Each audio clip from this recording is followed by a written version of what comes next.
God bless America, and let's take some questions. I called, as you know, Mexico. But I called Mexico. And in calling Mexico, I figured, oh, well, that's nice. I spoke to the president of Mexico, had a good call. All of a sudden, it's out for the world to see. It's supposed to be secret. It's supposed to be either confidential or classified in that case. Same thing with Australia. All of a sudden, people are finding out exactly what took place. Yeah. Well, the failing New York Times wrote a big, long front-page story yesterday.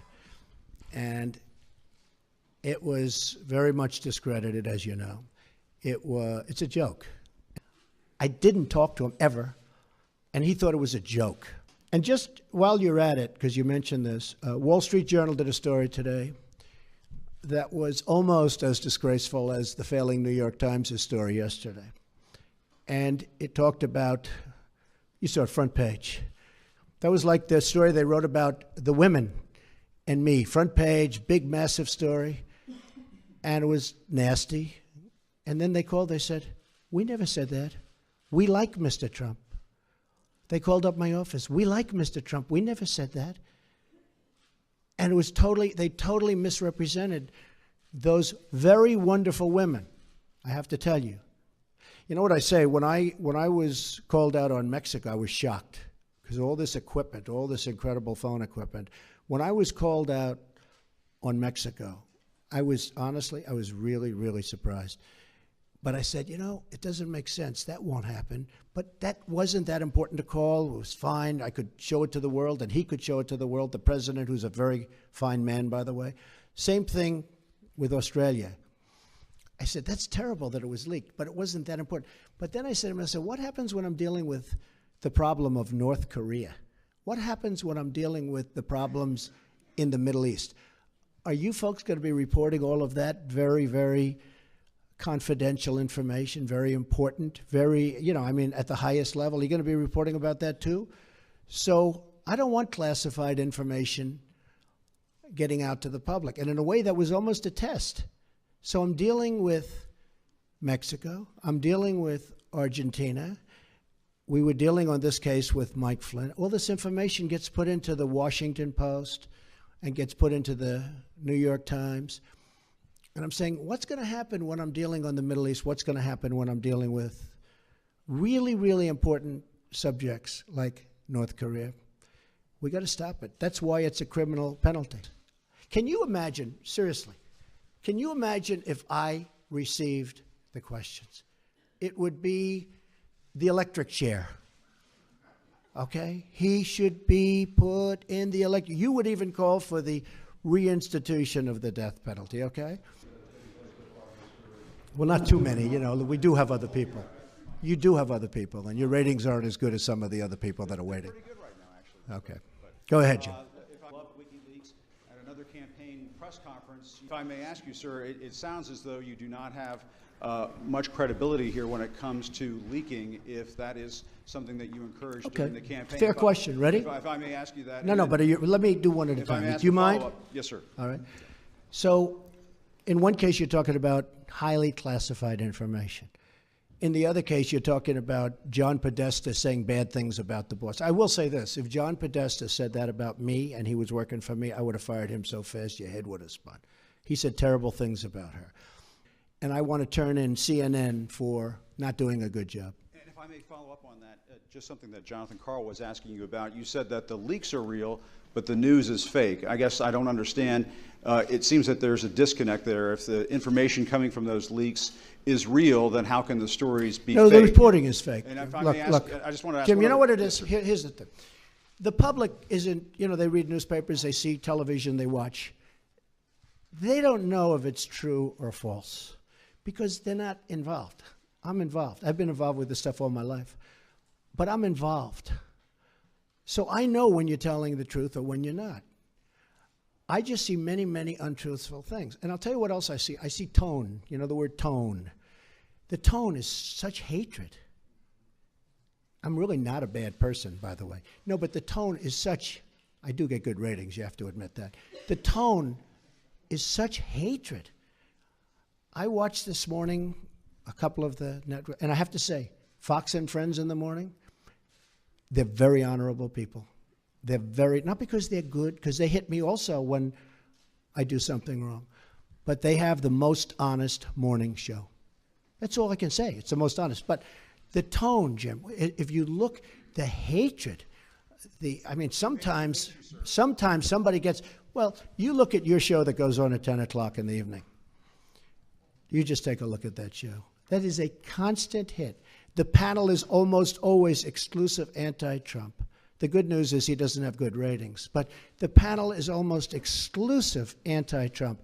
And the hatred and venom coming from his mouth, the hatred coming from other people on your network. Now, I will say this.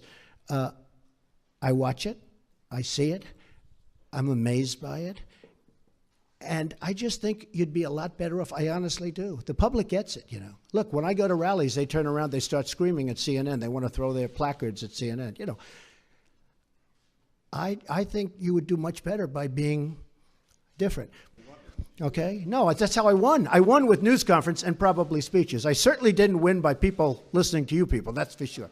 But I'm having a good time. Tomorrow they will say, Donald Trump rants and raves at the press. I'm not ranting and raving. I'm just telling you, you know, you're dishonest people. But I'm not ranting and raving. I love this. I'm having a good time doing it.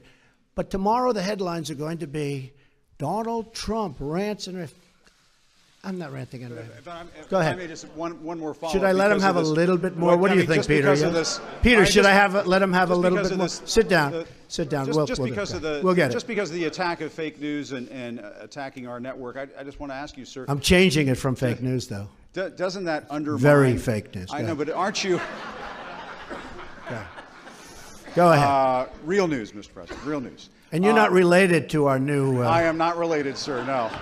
I do like the sound of Secretary Acosta, I must say. You know, I looked at that name. I said, wait a minute. Is there any relation there? Alex Acosta. I'm sure you checked that out, sir. No, I checked it. They said, no, sir. I said, do me a favor. Go back and check the family tree. Okay. But aren't you concerned, sir, that you are undermining the people's faith in the First Amendment, freedom of the press in this country, when you call stories you don't like fake news? Why not just say it's a story I don't like? I do that. When you call it fake news, you're undermining confidence in our news media. Here's the thing. Isn't that important? I understand what and you're right about that, except this. See, I know when I should get good and when I should get bad. And sometimes I'll say, wow, that's going to be a great story, and I'll get killed. I know what's good and bad. I'd be a pretty good reporter, not as good as you. But I know what's good. I know what's bad. And when they change it and make it really bad, something that should be positive, sometimes something that should be very positive, they'll make okay. They'll even make it negative. So I understand it. So because I'm there, I know what was said, I know who's saying it, I'm there.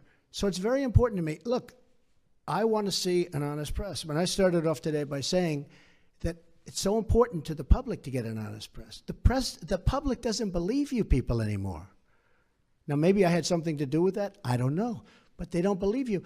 If you were straight and really told it like it is, as Howard Cosell used to say, right? Of course, he had some questions also.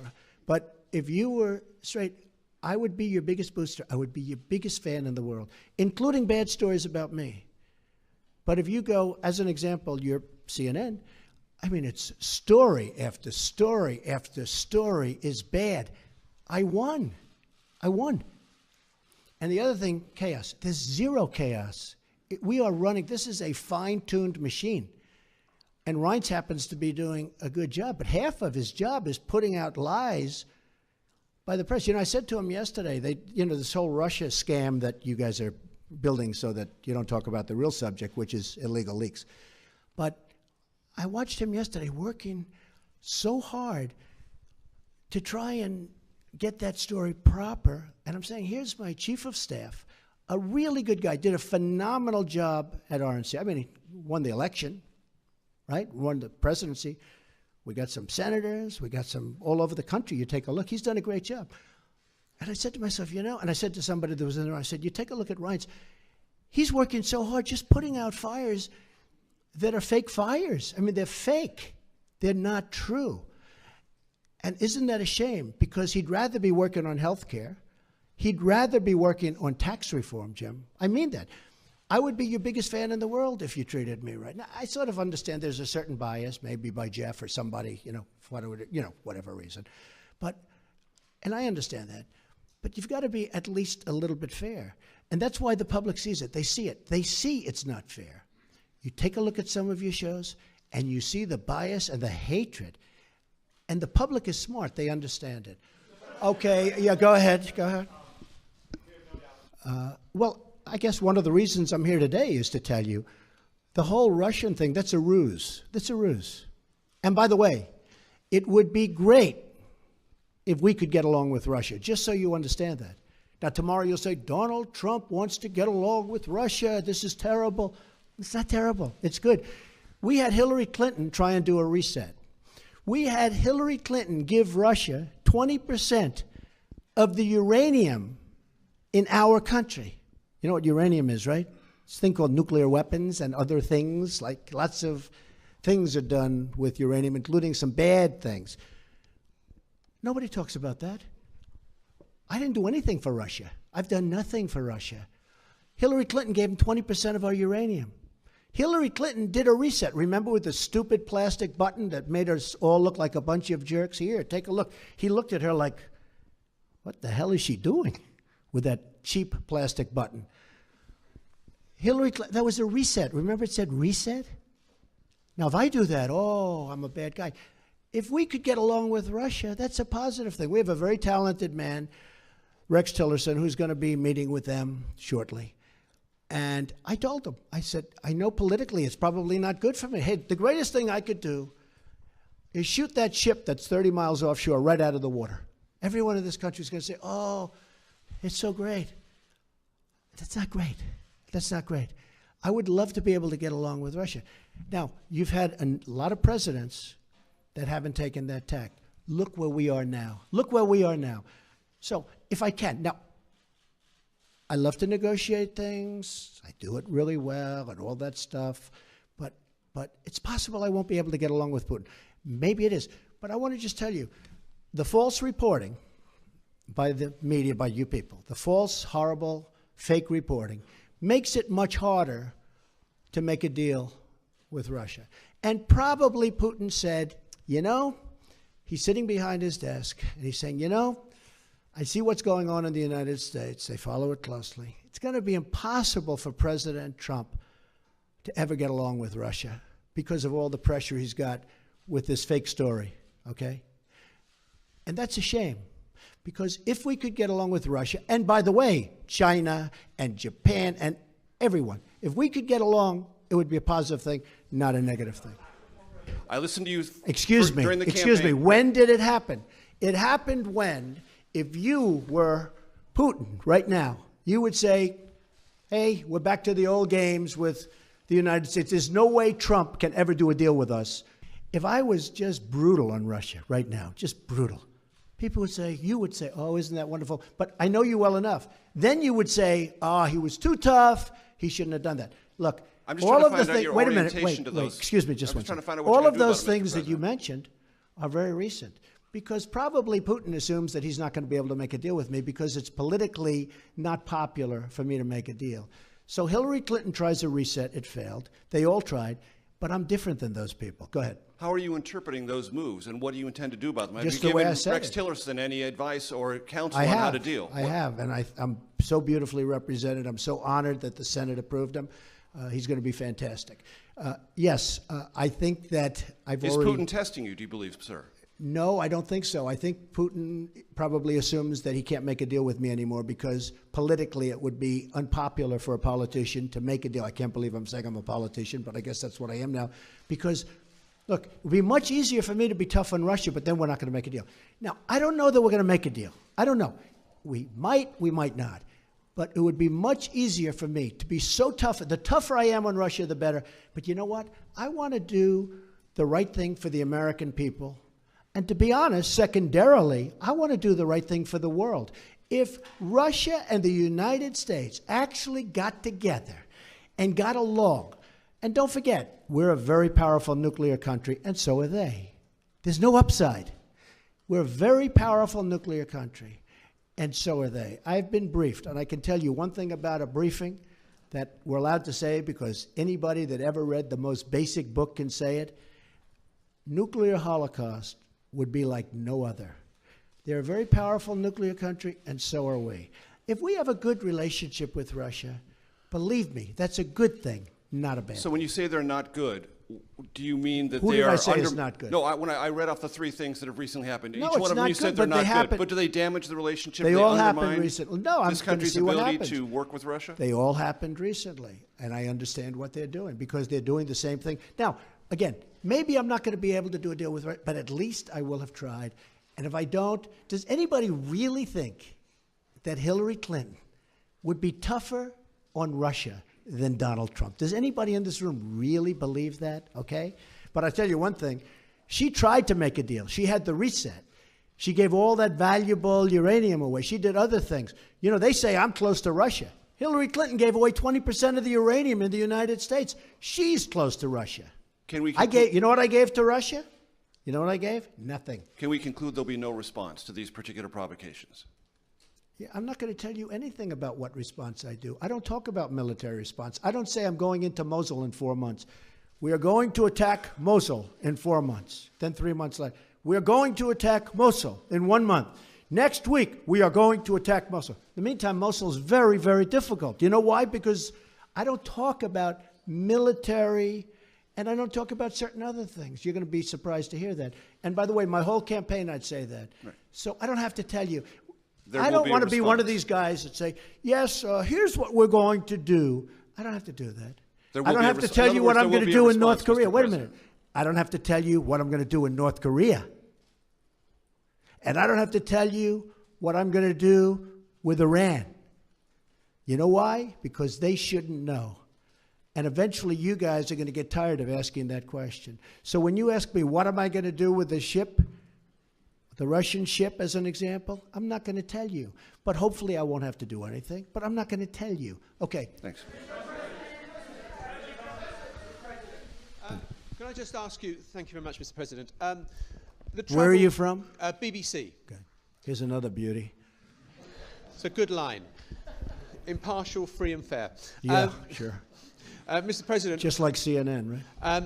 On the travel ban, we could banter back and forth. On the travel ban, would you accept that that was a good example of the smooth running of government? Yeah, I do. I do. Let me tell you about the travel. Were there any mistakes in that? Wait. I know who you are. Just wait. Let me tell you about the travel ban.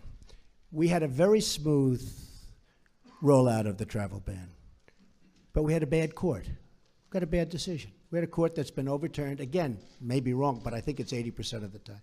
A lot. We had a bad decision. We're going to keep going with that decision. We're going to put in a new executive order next week sometime. But we had a bad decision. That's the only thing that was wrong with the travel ban.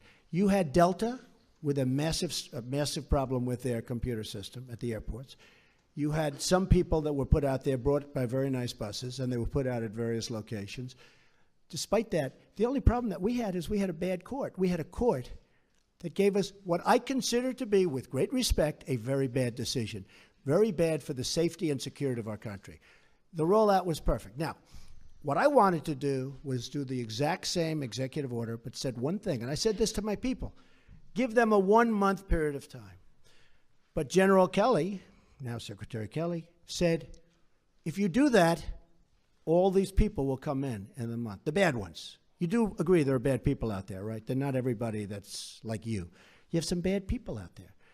So Kelly said, you can't do that. And he was right. As soon as he said it, I said, wow, never thought of it. I said, how about 1 week? He said, no good. You got to do it immediately, because if you do it immediately, they don't have time to come in. Now, nobody ever reports that. But that's why we did it quickly. Now, if I would have done it a month, everything would have been perfect. The problem is we would have wasted a lot of time and maybe a lot of lives, because a lot of bad people would have come into our country. Now, in the meantime, we're vetting very, very strongly. Very, very strongly. But we need help, and we need help by getting that executive order passed. Just a brief follow-up. But if it's so urgent, why not introduce... Yes, go ahead. I was hoping that we could get a yes or no answer on one of these questions involving Russia. Can you say whether you are aware that anyone who advised your campaign had contacts with Russia during the course of the election?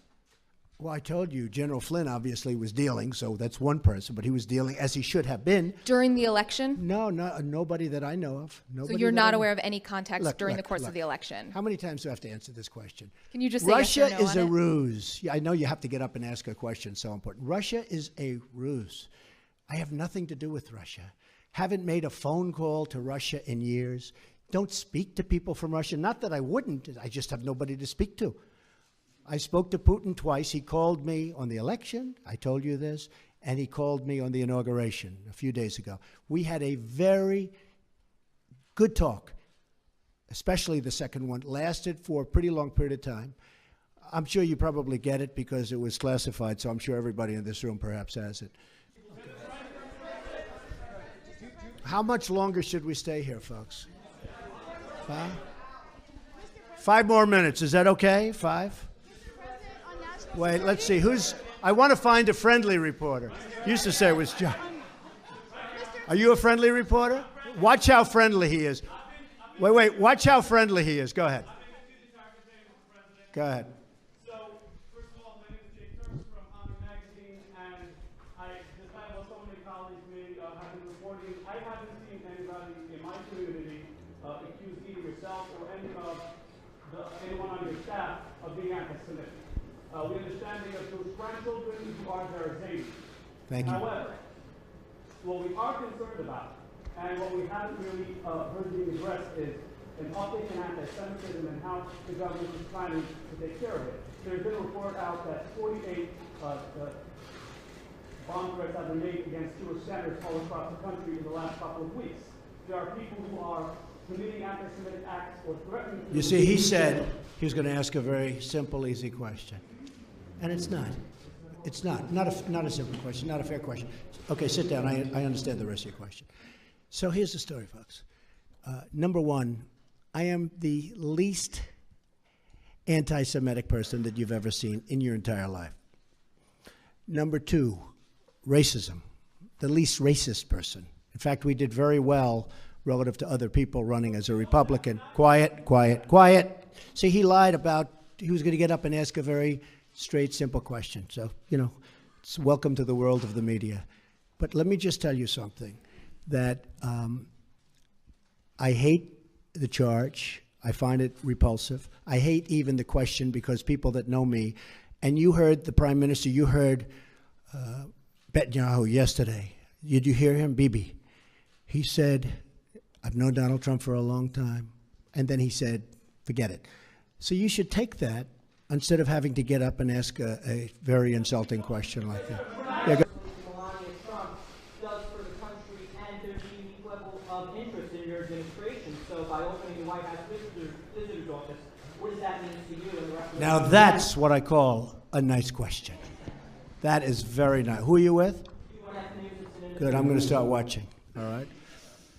Thank you very much. Melania is terrific. She was here last night. We had dinner with Senator Rubio and his wife, who is, by the way, lovely. And we had a really good discussion about Cuba, because we have very similar views on Cuba.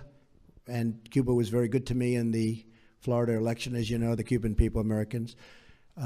And I think that Melania is going to be outstanding. That's right. She just opened up the visitor center, in other words, touring of the White House. She, like others that she's working with, feel very, very strongly about women's issues, women's difficulties, very, very strongly. And she's a very, very strong advocate. I think she's a great representative for this country. And a funny thing happens because she gets so unfairly maligned. The things they say, I've known her for a long time. She was a very successful person. She was a very successful model. She did really well. She would go home at night and didn't even want to go out with people. She was a very private person. She was always the highest quality that you'll ever find. And the things they say, and I've known her for a long time, the things they say are so unfair. And actually, she's been apologized to, as you know, by various media, because they said things that were lies. I just tell you this, I think she's going to be a fantastic First Lady. She's going to be a tremendous representative of women and of the people. And helping her and working her will be Ivanka, who is a fabulous person and a fabulous, fabulous woman. And they're not doing this for money. They're not doing this for pay. They're doing this because they feel it, both of them. And Melania goes back and forth. And after Barron finishes school, because it's hard to take a child out of school with a few months left, she and Barron will be moving over to the White House. Okay? Thank you. It's a very nice question. As well as Am I going to include Are you who? going to include the Congressional Black Caucus and the Congressional Well, I Hispanic would. Caucus? I tell you what. Do you want to as set well up as the on meeting? Do on you the- want to set up the meeting? No. Are they friends of I'm yours? Just a reporter. No, set up the I meeting. know some of them, but I'm sure Let's they're go. watching Set up right a now. meeting. I would love to meet with the Black Caucus. I think it's great, the Congressional Black Caucus. I think it's great. I actually thought I had a meeting with Congressman Cummings, and he was all excited. And then he said, oh, I can't move. It might be bad for me politically. I can't have that meeting. I was all set to have the meeting. You know, we called him, and he was all set. I spoke to him on the phone. Very nice guy. I hear he wanted that meeting with you as well. He wanted it, but we called. They can't make a meeting with him.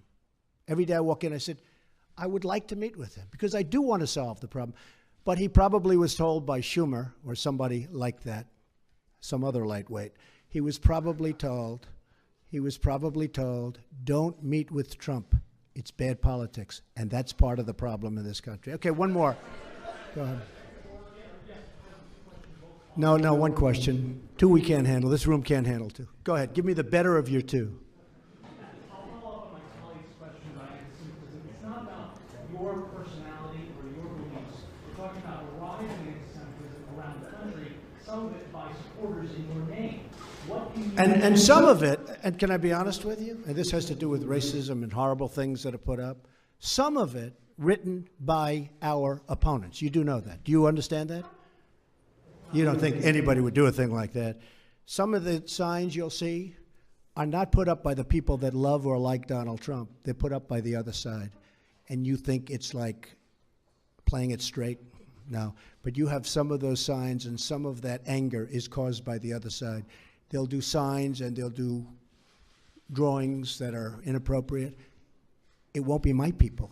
It will be the people on the other side to anger people like you. Okay. Go ahead. Who is that? Where is that? Oh, stand up. You can. Oh, I'm working on it. No, I'm working on it very hard. No. Look, hey, just so you understand, we had a totally divided country for 8 years, and long before that, in all fairness to President Obama, long before President Obama, we have had a very divided. I didn't come along and divide this country. This country was seriously divided before I got here.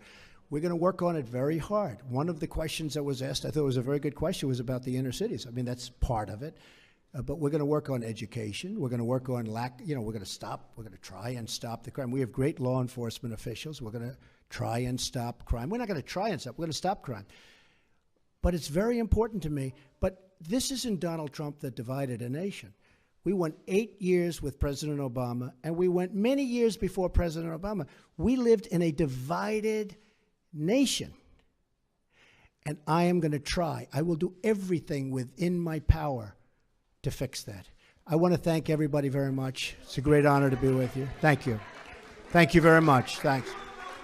We'll do it later.